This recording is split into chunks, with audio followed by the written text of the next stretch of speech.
ಇವತ್ತು ಮೀನು ರವಾ ಫ್ರೈ ಮಾಡೋಣ ನಾವೆಲ್ಲ.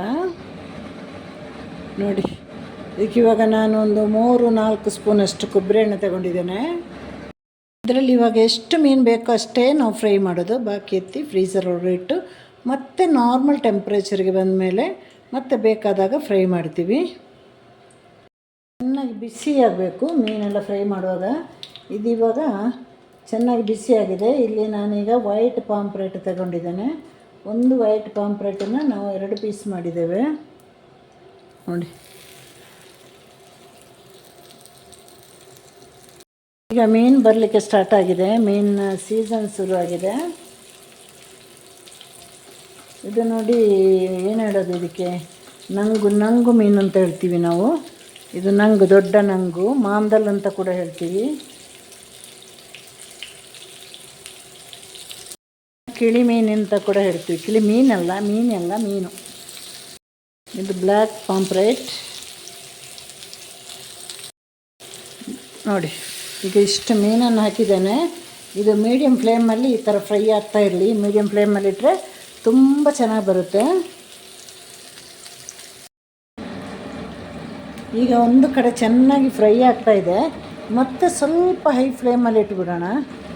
ಅದು ನಾವು ಈಗ ಉಲ್ಟಾ ಹಾಕುವಾಗ ಹೈ ಫ್ಲೇಮಲ್ಲಿ ಇರಬೇಕು.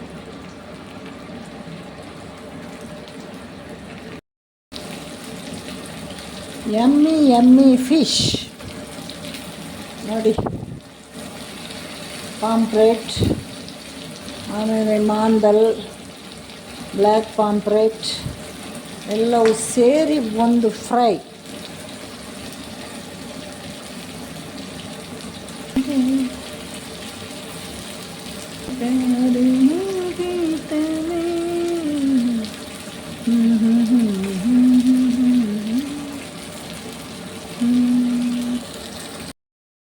ಈಗ ಈ ಫ್ಲೇಮಲ್ಲಿ ಇಟ್ಟ ಮೇಲೆ ಇದನ್ನು ನಾವು ಉಲ್ಟಾಕೋಣ. ಇಷ್ಟೇ ಹೊತ್ತು ಇನ್ನೊಂದು ಕಡೆಯೂ ಕೂಡ ಫ್ರೈ ಆಗಬೇಕು, ಆಗಲೇ ನಮಗೆ ತಿನ್ನಲಿಕ್ಕೆ ಚೆನ್ನಾಗಿರೋದು.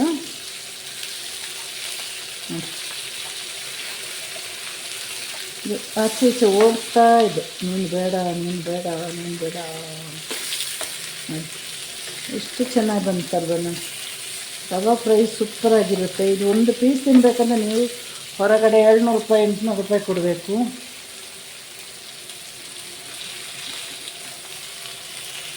ನಮಗೆ ಬೆಂಗಳೂರು, ಕಾಸರಗೋಡು ಆ ಕಡೆಲ್ಲ ಮೀನಿನಲ್ಲೇ ಬದುಕೋರು. ಕೇರಳ ಫ್ರೈ ರೆಡಿ ಆಯಿತು ನೋಡಿ. Yummy fry.